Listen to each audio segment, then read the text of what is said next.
Shalom saudara-saudara, apa kabar semuanya? Semua masih percaya Yesus? Masih baca Alkitab?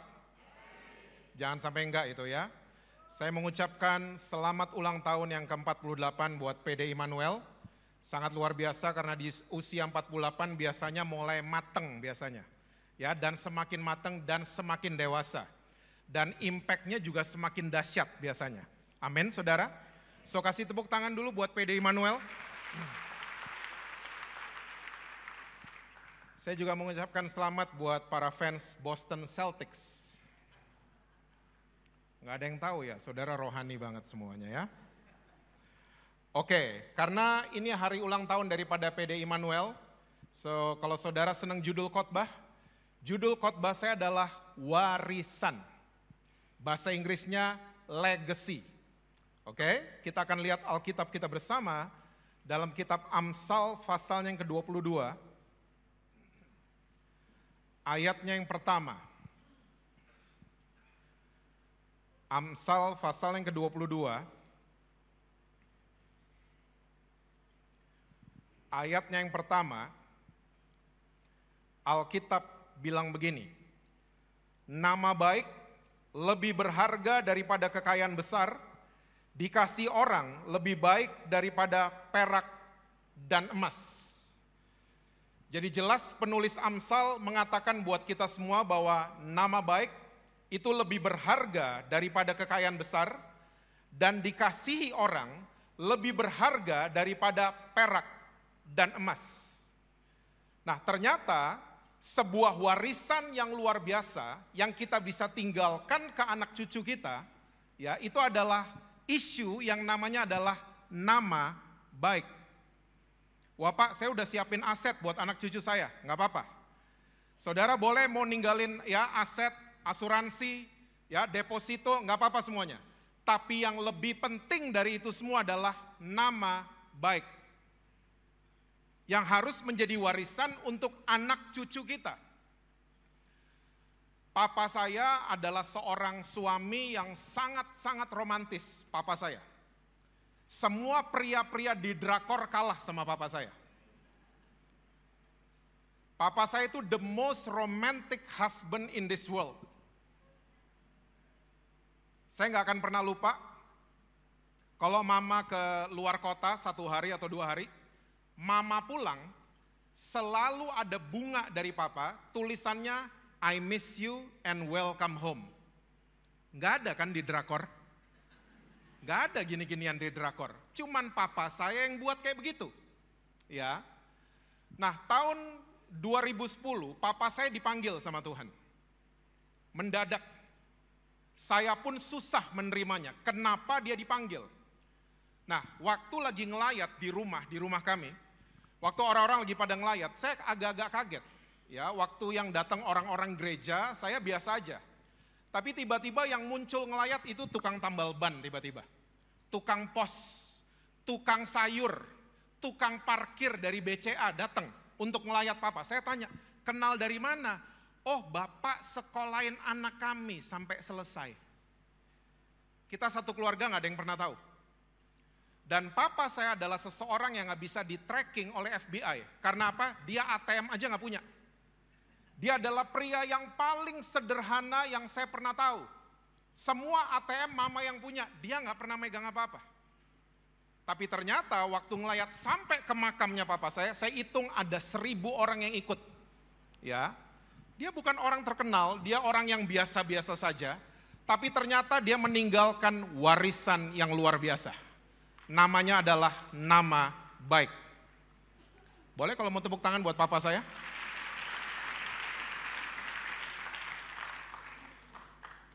Sekali lagi, model papa saya tidak ada di Netflix, tidak ada di drakor. The most romantic husband in this world. Nah, banyak orang sekarang saya suka ketemu, ya, mereka merasa mahal kalau mereka pakai merek-merek baju, celana, sepatu atau tas yang mahal. Di PD Immanuel nggak ada, di Jakarta. Banyak orang merasa jadi sesuatu, jadi somebody, waktu mereka menggunakan merek-merek mahal. Tapi saya mau katakan buat PD Immanuel malam hari ini, Percayalah saudara dan saya, kita sudah mahal karena kita ditebus pakai darah yang mahal, darah Tuhan Yesus kita. Nama baik melebihi kekayaan besar, dikasih orang melebihi emas dan perak. Jadi pikirkan baik-baik ya, warisan apa yang kita mau tinggalkan? Nama baik seperti apa yang kita mau tinggalkan buat anak cucu kita? Oke? Nah, malam hari ini ada 3 cerita buat saudara. Saya mau cerita dari Alkitab tentunya. Yang pertama kita lihat sama-sama di kitab 2 Raja-Raja pasal yang keempat. 2 Raja-Raja pasal yang keempat, ayat yang pertama dan ayat yang kedua. Itu judul perikopnya minyak seorang janda. Alkitab bilang begini, salah seorang dari istri-istri para nabi mengadukan halnya kepada Elisa sambil berseru, hambamu suamiku sudah mati, dan engkau ini tahu bahwa hambamu ini takut akan Tuhan. Tapi sekarang penagih hutang atau debt collector sudah datang untuk mengambil kedua orang anakku menjadi budaknya. Ayat 2, jawab Elisa kepadanya, apakah yang dapat kuperbuat bagimu? Beritahukanlah kepadaku apa-apa yang kau punya di rumah. Berkatalah perempuan itu, hambamu ini tidak punya sesuatu apapun di rumah kecuali sebuah buli-buli berisi minyak. Jadi zaman itu ternyata Elisa punya School of Prophets. Elisa di zaman itu punya sekolah kenabian. Dan ada beberapa murid yang terlibat di sekolahnya Elisa. Nah, tiba-tiba satu hari datang seorang istri daripada muridnya Elisa. Dia mengadu sama Elisa, dia bilang begini, suamiku, hamba Tuhan itu sudah meninggal dunia.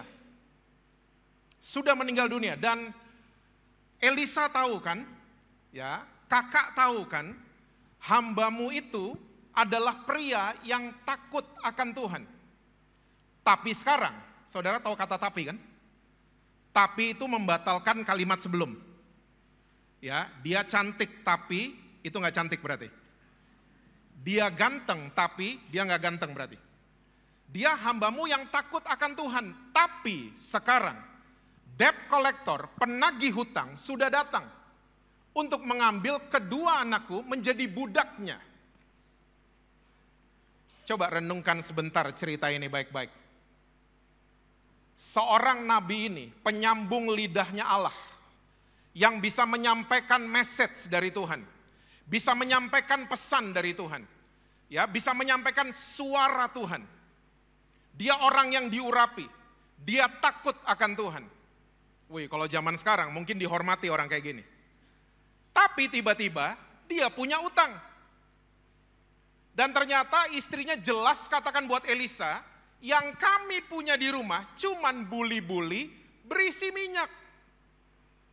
Nggak ada tas LV, nggak ada sepatu Air Jordan, nggak ada warisan apapun kecuali yang ditinggalkan cuman buli-buli berisi minyak. Coba kalau saudara ketemu hamba Tuhan kayak gini kira-kira gimana? Ya, udah nabi, bisa sampein suara Tuhan, ya, bisa sampein pesan Tuhan, bisa nubuat, tiba-tiba ngutang. Kita akan gimana tiba-tiba? Hah? Gimana sih itu pendeta? Gimana sih itu hamba Tuhan? Biasanya kita kayak gitu kan? Kok belaga lupa mukanya? Kok kayak gitu tuh orang? Gak bener ah tuh orang. Kita akan mulai memframing orang yang ngutang seperti itu. Dan ini PR buat saudara, kalau saudara baca ceritanya sampai habis ayat yang ke-7, tiba-tiba janda ini dikasih instruksi sama Elisa. Coba dari buli-buli yang ada, tuangin semua minyak. Dan kalau buli-bulinya udah habis, pinjem sama tetangga. Dan yang luar biasa, 2 anak daripada janda ini ikut bantuin. Ikut bantuin mamanya untuk nuangin minyak dan akhirnya mujizat terjadi. Mereka bisa, ya, buli-bulinya penuh, bahkan semakin penuh, dan mereka jual minyak-minyak itu dan mereka bisa hidup dari surplusnya. Mujizat terjadi. Ternyata warisan yang ditinggalkan sama nabi ini adalah warisan yang namanya adalah nama baik. Dia nggak ninggalin apa-apa. dia nggak ninggalin asuransi, dia nggak ninggalin aset, dia nggak ninggalin deposito. Tapi dia meninggalkan, dia mentransferkan ke anak-anaknya dan istrinya rasa percaya sama Tuhan. Kalau dia nggak transferkan ini, anak-anaknya nggak mungkin mau nuangin minyak ke buli-buli, nggak mungkin mau. Anaknya, mah aku ke mall dulu ya, nongkrong dulu.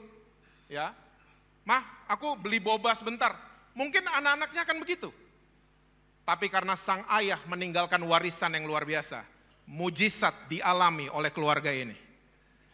Saya percaya yang hadir malam hari ini, kalau saudara lagi ngalamin apa yang namanya ngutang, kalau kita mulai ikutin firman Tuhan, kalau kita mulai hidupin prinsip kebenaran, saya percaya utang saudara akhir tahun ini akan dibereskan sama Tuhan.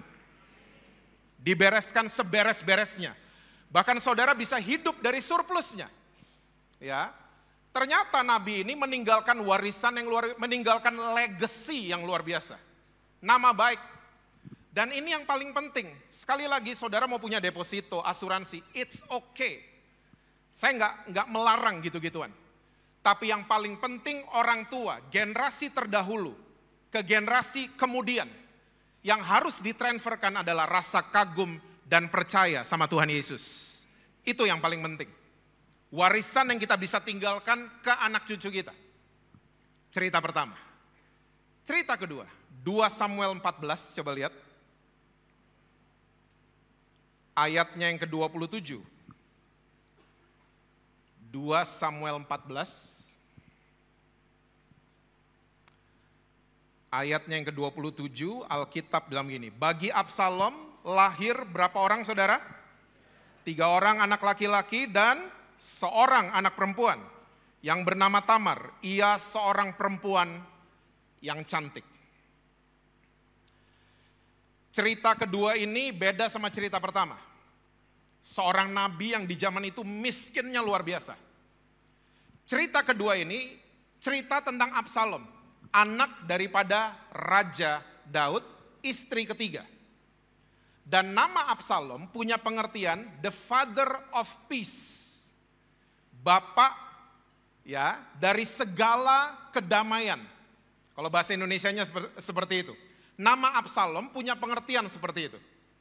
Dan jelas dikatakan bahwa Absalom punya 3 anak laki-laki dan 1 anak perempuan. Tapi saudara, kita gak akan membahas semuanya. Kalau saudara baca ceritanya Absalom, Absalom itu berontak sama papanya. Dia berhasil ya mengelabui puluhan ribu orang Israel dengan berdiri di depan pintu istana papanya. Karena zaman dulu kalau warga mau konsultasi bisa langsung ke raja. Nah, Absalom cegat semua warga Israel dengan mengatakan, papaku lagi sibuk. Jadi kalau mau konsultasi apapun sama saya aja.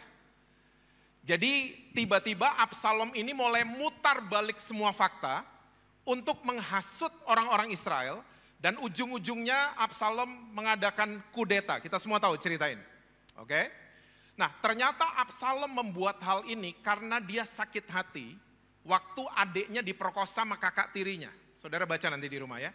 Waktu dia ngadu ke papanya itu biasa-biasa aja. Daud itu biasa-biasa aja.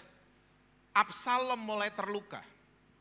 Dan waktu dia mulai terluka, dia mulai puter balik semua fakta. Ya, untuk menghasut orang-orang Israel, kudeta sama papanya. Zaman sekarang terkenal dengan istilah NPD, Narcissistic Personality Disorder. Pernah dengar? Saudara kayaknya nggak tahu apa-apa kayaknya ya. Hah? Boston Celtics menang nggak tahu. Hah? NPD. Ini penyakit jiwa. Ya, asalnya kenapa bisa disebut dengan narsisistik? Ini adalah mitologi Yunani kan? Jadi ada seorang namanya Narsis. Oke, dia punya pacar namanya Eho. Nah, waktu dia nggak mau menikahi si Eho mulai berteriak sampai jadi debu. Makanya sekarang kalau kita berteriak dan suara kita bergema, namanya adalah Eho. Dari situ. Karena dia berteriak sampai badannya hancur jadi debu, Eho. Nah, narsis mulai berpikir, kenapa Eho suka banget sama saya? Zaman dulu nggak ada kaca, dia mulai ke laut, dia ngaca di air. Ih, ganteng banget gue ya. Mulai begitu. Pernah gitu? Lihat kaca terus nggak bisa pergi? Narsis, dia melakukan hal itu. Dia bingung lihat air itu, ih ganteng banget ini pria. Sampai akhirnya dia nyebur untuk mau cari itu pria ganteng. Dan akhirnya dia mati juga. Mati tenggelam, itu mitologi Yunani. Ya, asal kata daripada narsisistik. Jadi percayalah saudara, orang narsis itu adalah orang yang punya penyakit di jiwanya. Bukan orang yang tukang selfie, bukan. Jadi kalau saudara senang selfie, lanjutkan. Lanjutkan. Nggak ada hubungannya soalnya. Karena narsis adalah orang yang mengagung-agungkan diri sendiri. Ya, di mana-mana lagi ngobrol ada ngaca, ya, ada kaca dikit, nggak bisa lihat kaca nih orang. Ya, ini orang selalu sadar kamera. Pernah ketemu orang kayak gini? Pernah ya? Oh, kayaknya banyak ya. Hah?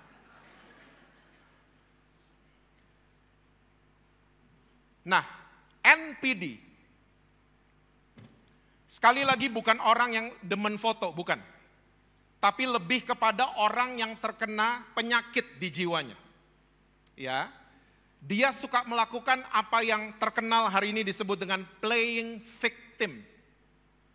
Dia bermain-main, dia action seakan-akan dia korbannya, padahal dia yang salah. Ya, di PD Immanuel nggak ada gini-ginian. Hah? Dan ternyata orang yang mengidap penyakit jiwa seperti ini bisa membelah satu negara. Ini contoh ceritanya. Absalom bisa membelah one nation. Ya, orang-orang terhasut karena dia playing victim.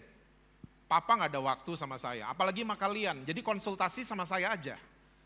Akhirnya dia menghasut ini orang-orang untuk kudeta sama papanya. Kalau satu negara aja bisa terbelah dua karena ulah NPD, apalagi satu gereja, apalagi satu komsel, apalagi satu keluarga, apalagi suami istri, apalagi orang tua ke anak. Dan ini lagi terjadi dan Alkitab sudah mencatat. Di hari-hari terakhir akan banyak orang yang mentingin diri sendiri. Udah salah, dia putar balik semua cerita. Ini lagi terjadi di mana-mana. Di PD Immanuel nggak ada. Dan waktu saya renungkan ini baik-baik saudara. Ternyata kesalahan orang Kristen itu begini. Kita kalau baru bertobat, tubuh kita berjumpa sama Tuhan Yesus. Ya, tubuh kita yang tadinya hamba dosa. Terus kita berjumpa sama Tuhan Yesus. Kita nih tubuh langsung lompat ke arah rohani, spiritual. Apa yang dilompatin? Jiwa. Jiwa dilompatin. Tubuh mulai beres, nggak dipakai lagi buat dosa. Secara spiritual kita mulai rajin gereja, rajin baca Alkitab. Tapi jiwa kita nggak pernah diberesin. Makanya banyak banget orang Kristen, rohani sih, tapi nggak dewasa. Nggak dewasa sama sekali. Rohani, melayani, rajin ke gereja, kelihatannya spiritual, tapi jiwanya masih sakit. Dan sampai hari ini kasusnya Imam Eli dan Hana masih banyak terjadi di rumah-rumah Tuhan. Pernah baca ceritanya Hana sama Imam Eli? Hana terluka jiwanya karena suaminya selingkuh. Dan waktu dia lagi komat kamit karena dia sakit jiwanya, Imam Eli ngomong gini, itu perempuan kenapa sih kayak orang mabok? Dan ini terjadi di tubuh Kristus. Ini terjadi. Kita kalau rohani, ada tubuh teman kita yang sakit, kita bisa bilang gini, kamu berdoa tapi ke dokter. Ya, kita biasa ngomong kayak gitu. Tapi kalau ada jiwa teman kita atau jiwa kita yang sakit, kita nggak berani ngomong, selain berdoa, yuk ke psikolog. Kita nggak berani kan, kita nggak biasa ngomong kayak gitu. Kita selalu udah berdoa aja, nggak bisa gitu. Hah? Makanya pelayanan konseling di gereja-gereja ini mesti di-upgrade semuanya. Karena hari ini banyak orang yang mentalnya tuh kena. Thanks to Gen Z ya. Ya, Zillennials. Kasih tepuk tangan dulu buat Gen Z. Anak-anak kita ini yang raise awareness about mental health. Ini penting banget. Supaya apa? Kita benar-benar sehat. Tubuh, jiwa, dan roh. Jangan cuma tubuh dan rohnya doang yang sehat, jiwanya sakit. Jadi kekanak-kanakan. Salah satunya NPD. Dan orang-orang yang mengidap NPD selalu pengen reaksi. Reaksi. Semakin banyak reaksi, dia kayak dikasih makan tuh sakitnya. Wah, semua orang bereaksi. Mau orang itu kritik, mau orang itu muji dia seneng banget. That's NPD. Makanya kalau ada saudara di antara saudara yang ngalamin orang-orang seperti ini, jangan bereaksi. Mulai berdoa sama Tuhan. Mungkin suami saudara NPD di rumah. Mungkin istri saudara NPD. Mungkin orang tua NPD ke anak-anak. Pernah ketemu orang-orang tua kayak gini? Anak-anak tuh titipan Tuhan kan buat orang tua. Tapi orang tua yang terkena penyakit jiwa yang namanya narsisistik. Dia selalu membuat anak-anaknya jadi rasa bersalah. Papa kan udah kerja. Hah? Kok sekolah gak bener? Pernah dengar? Belaga lupa sebelah sini kayaknya. Hah? Pindah aja sini. Ini terjadi di mana-mana. Tanpa kita sadari, jiwa kita banyak yang terganggu. Dan kita perlu ngobrol. Kita perlu konselor. Kita perlu dikonseling. Kita perlu ditolong. Sama kalau orang tubuhnya lagi sakit, panas, pilek, dan lain sebagainya. Dia perlu obat. Jiwa kita juga perlu. Kita ngungkapin semuanya dan lain sebagainya. Bulan lalu papa mertua saya dipanggil Tuhan. Waktu mama mertua nangis, orang Indonesia biasa kan, nggak usah nangis.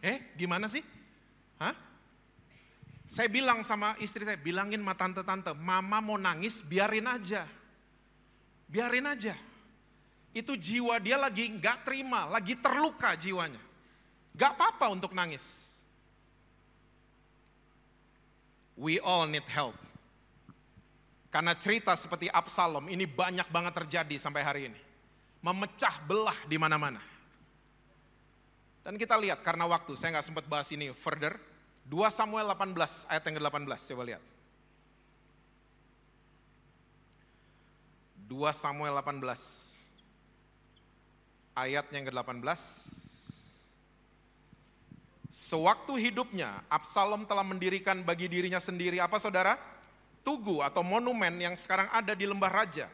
Sebab katanya, aku, apa saudara? Tidak ada anak, tadi anak lakinya ada berapa? Ada 3. Anak perempuannya ada berapa? 1, oke. Tiba-tiba sebelum dia meninggal, dia ngomongnya kayak gini. Oke. Aku tidak ada anak laki-laki untuk melanjutkan ingatan kepada apa? Namaku. Dan ia telah menamai tugu itu menurut namanya sendiri, sebab itu sampai hari ini tugu itu dinamai orang Tugu Peringatan Absalom. Seseorang yang meninggalkan nama buruk, dia biasanya cuma bangun monumen. Tapi orang yang meninggalkan nama baik, biasanya keluarganya akan membangun movement, bukan monumen. Absalom cuma bisa membangun monumen. Dan waktu dia di masa pelarian, akhirnya dia mati ditusuk sama panglimanya Daud, namanya Yoab. Ya, saudara tahu ceritanya yang rambut sunsilknya kesangkut sama pohon, dia gondrong soalnya. Dan akhirnya dia ditusuk sama panglimanya Daud. Dan waktu dalam pelarian, dia ternyata membangun tugu peringatan menurut namanya sendiri. Alasannya tidak ada anak-anak yang melanjutkan namaku. Saya mau tanya sama saudara-saudara, sama PD Emmanuel. Yesus naik ke surga, apa sih yang ditinggalin sama Yesus?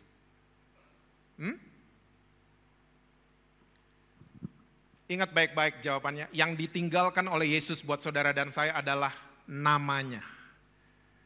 Karena namanya sakit penyakit tekuk lutut. Karena namanya setan dikalahkan. Karena namanya kuasa gelap dihancurkan. Yesus cuma meninggalkan namanya untuk saudara dan saya. Yesus meninggalkan movement. Dia nggak suruh murid-muridnya bangun monumen. Ya, bangun monumen salib ya, ingat-ingat saya di situ. Dia nggak begitu. Dia pengen murid-muridnya go to all nations. Ya, movement, moving on, itu harus terjadi. Dan itu yang ditinggalkan Yesus sebagai warisan untuk saudara dan saya. Namanya yang penuh kuasa, yang selalu jalan sama kita setiap hari. Belajar dari Yesus malam hari ini. Mungkin saudara mulai mengatakan, Tuhan, saya sudah melakukan yang buruk selama bertahun-tahun belakangan ini. Nama saya udah buruk. Ya, I created my own bad names. Ya, saya yang membuat sendiri nama saya jadi buruk. Nah, ada berita bagus buat saudara-saudara. Yuk, cerita ketiga. Lukas 17 ayat 11 sampai 19. Lukas 17 ayat 11.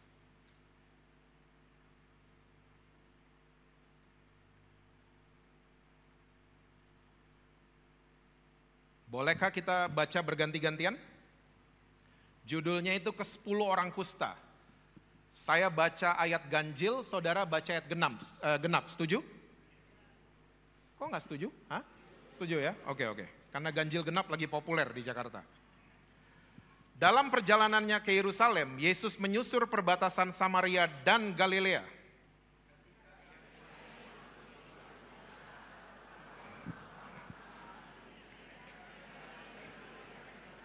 Dan berteriak, Yesus Guru, kasihanilah kami.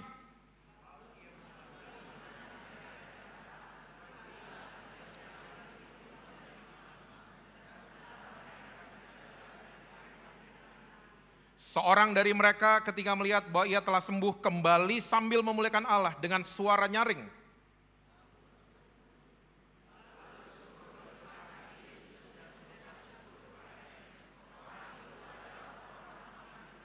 Lalu Yesus berkata, bukankah ke-10 orang tadi semuanya telah menjadi tahir? Di manakah yang 9 orang itu?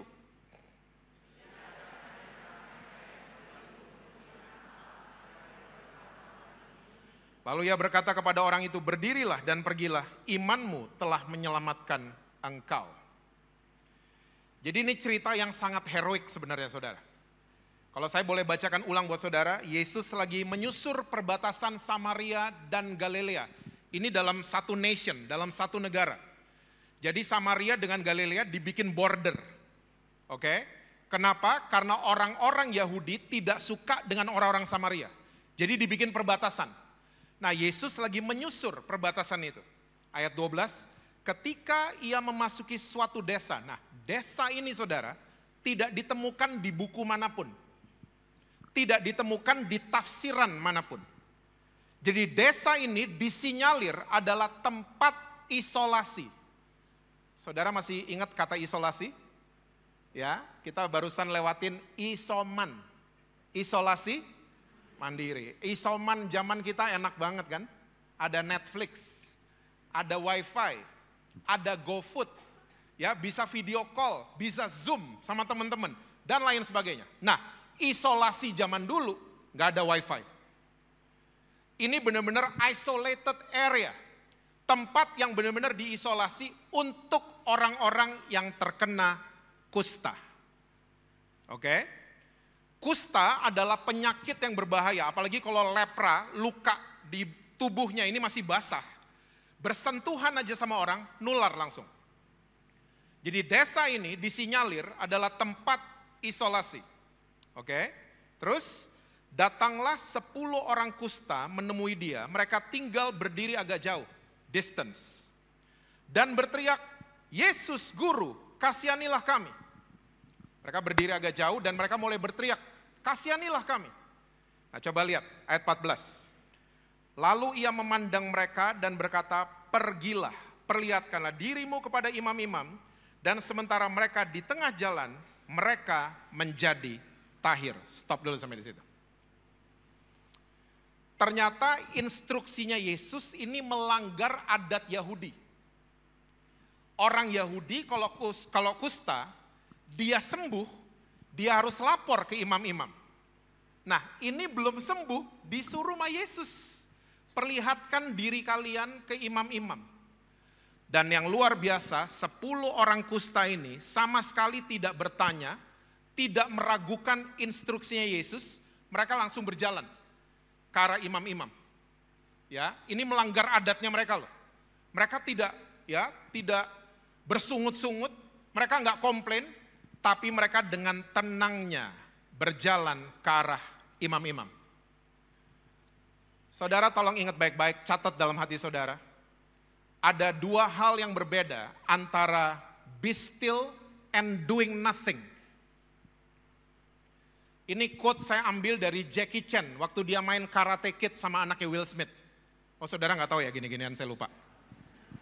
Jadi waktu Jackie Chan main Karate Kid, dia ngomong quotes ini sampai saya ulang-ulang. Dia bilang sama anaknya Will Smith, there is a difference between doing nothing and be still.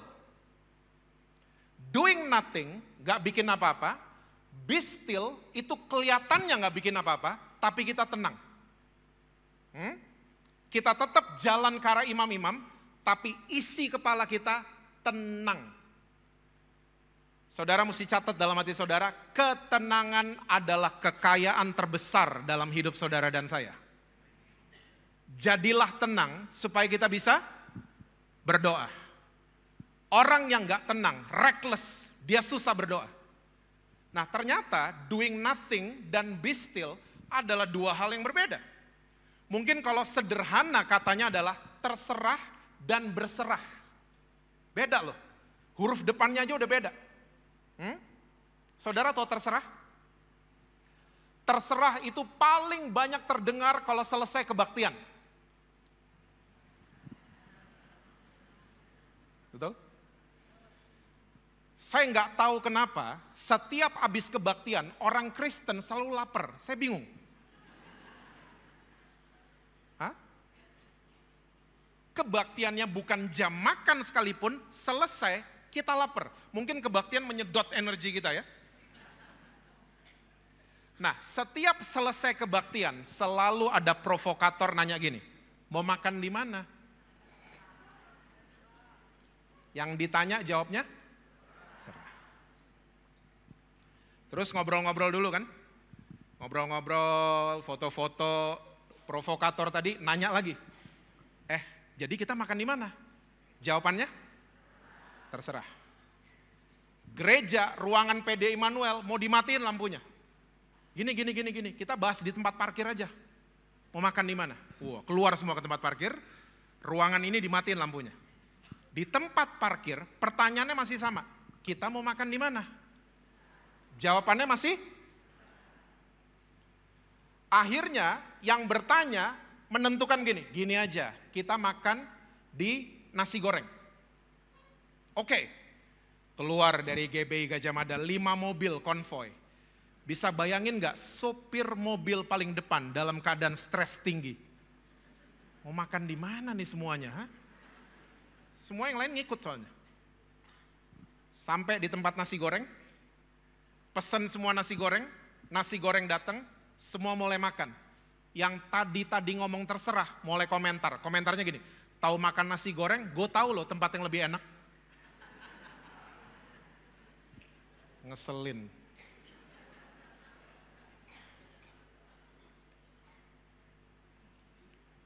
Lihat nggak? Terserah lead us to nowhere.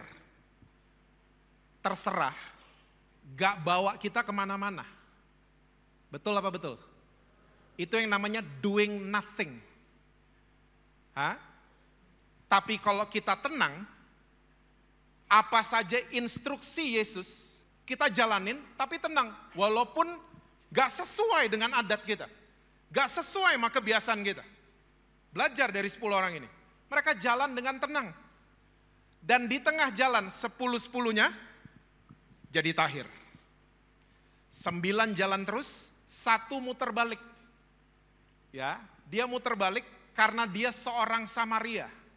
Adatnya beda sama Jewish. Orang Yahudi lihat sembuh, mesti laporan, benar sama imam-imam. Makanya jalan terus. Yang orang asing, dia balik. Waktu dia lihat Yesus, Dia tersungkur, kata Alkitab, dan dia mengucap syukur. Yesus bingung lihat ya, loh kok cuman orang asing ini, benar ya orang Samaria berarti, kok cuman orang asing ini yang balik? Tadi kan ada 10 orang, yang 9 pada kemana? Nah Yesus tiba-tiba sampai pada kesimpulan ayat 19 dia bilang, kamu berdiri, pergi karena imanmu telah menyelamatkan kamu. Saya dari dulu bingung baca cerita ini. Ini bedanya 9 orang sama 1 orang yang kembali kepada Yesus. Bedanya tuh apa? Bedanya apa? Tim multimedia boleh ditampilin ayat 19 versi King James, KJV. Lukas 17 ayat 19. Ini dia. And he said unto him, arise. Alkitab bahasa Indonesia, berdirilah. Betul. Go thy way, pergilah, betul bahasa Indonesia. Thy faith had made thee whole.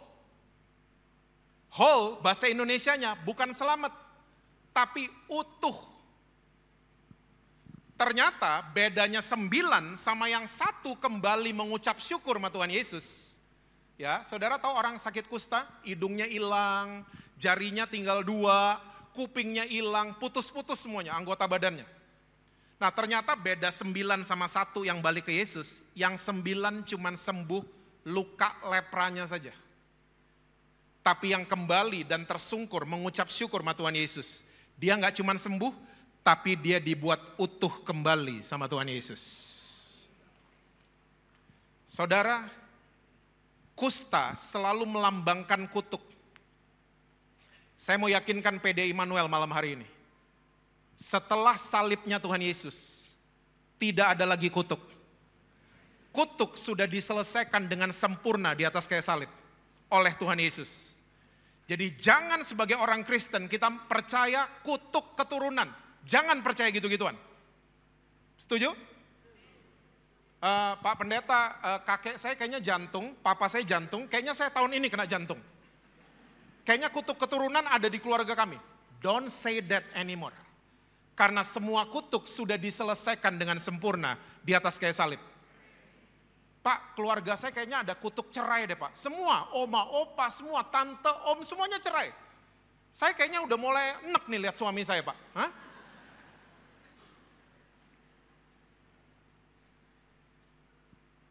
Jangan percaya lagi sama kutuk keturunan.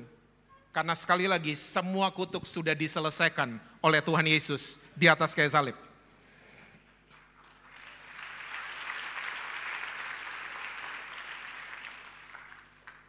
Saudara mungkin lagi bertanya, saya selama ini udah melakukan yang buruk, nama saya buruk. Hah? Apa bedanya sama kutuk? Apa bedanya sama kusta? Apa bedanya? Hah? Orang lihat kita menyingkir, gitu kan kalau zaman sekarang? Ya, orang ketemu siapapun yang punya masalah, ya, punya bad, masa lalu yang buruk, semua menghindar. Kayak orang itu kena kusta. Tapi saya mau ajak saudara-saudara di PD Immanuel, mulailah mengucap syukur dengan masa lalu yang sudah terjadi atas diri kita. Lumayan yang amin 3 orang. Yang lain masih roaming kayaknya. Mulai mengucap syukur, Tuhan terima kasih saya dulu dibohongin. Terima kasih Tuhan. Karena saya pernah dibohongin, saya jadi orang yang lebih bijaksana hari ini. Betul apa betul? Kalau saya nggak pernah dibohongin, Tuhan nggak pernah izinkan saya dibohongin, saya blow on terus sampai hari ini. Tuhan terima kasih saya pernah disakitin. Karena saya pernah disakitin, saya jadi orang yang stronger hari ini than yesterday. Kalau Tuhan nggak izinkan, kita nggak pernah stronger. Kita nggak lebih kuat hari ini. Enggak. Makanya masa lalu yang buruk, jangan kepahitan. Mulai tersungkur di bawah Tuhan Yesus dan mengucap syukur. Saya percaya nama baik saudara akan dibuat utuh kembali sama Tuhan Yesus. Jadi utuh kembali. Anak-anak saudara akan, wah papa mama hebat. Mereka pernah jatuh tapi mereka bangkit. Ya, karena saya lihat papa mama, mereka selalu cinta sama Tuhan Yesus. Itu warisan paling luar biasa buat anak-anak kita. Amin saudara.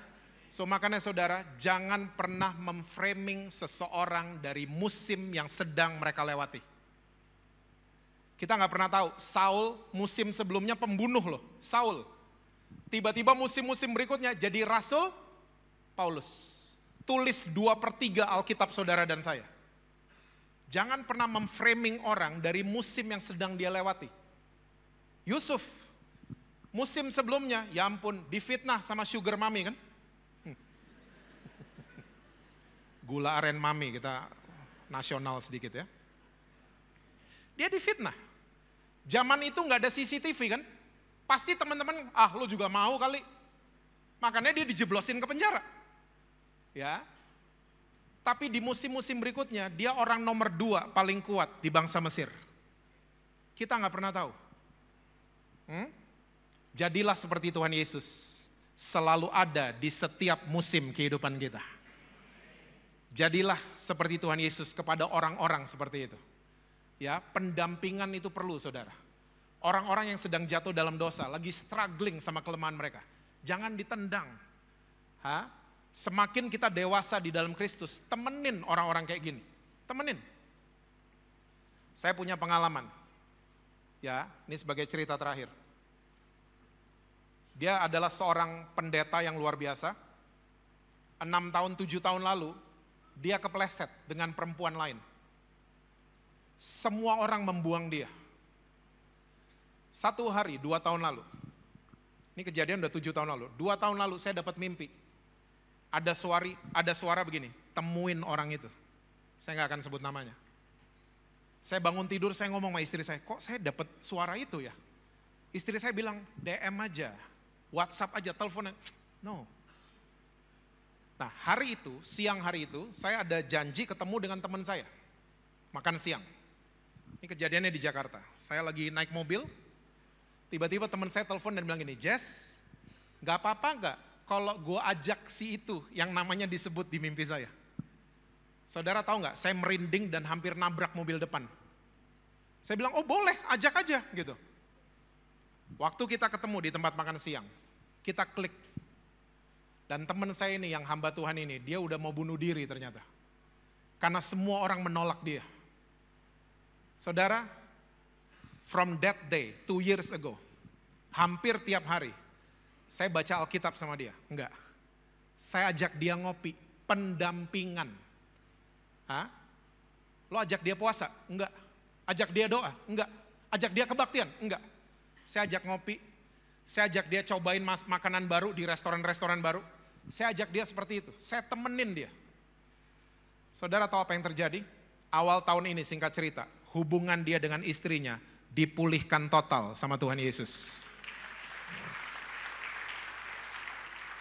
Dipulihkan total. Dia kembali ke rumah, istrinya ngampunin, pemulihan luar biasa terjadi. Temenin orang-orang yang sedang mengalami kejatuhan. Temenin orang-orang yang sedang mengalami struggle dalam kehidupan mereka. Saya percaya saudara dan saya, kita sedang meninggalkan jejak yang namanya adalah warisan nama baik. Saya percaya anak-anak saudara akan bangga punya orang tua seperti saudara. Amin saudara. Bahkan Bapa kita di surga juga akan bangga melihat anak-anaknya di planet bumi ini yang sangat luar biasa yang ada di PD Immanuel malam hari ini. Amin. Tuhan berkati saudara-saudara semua.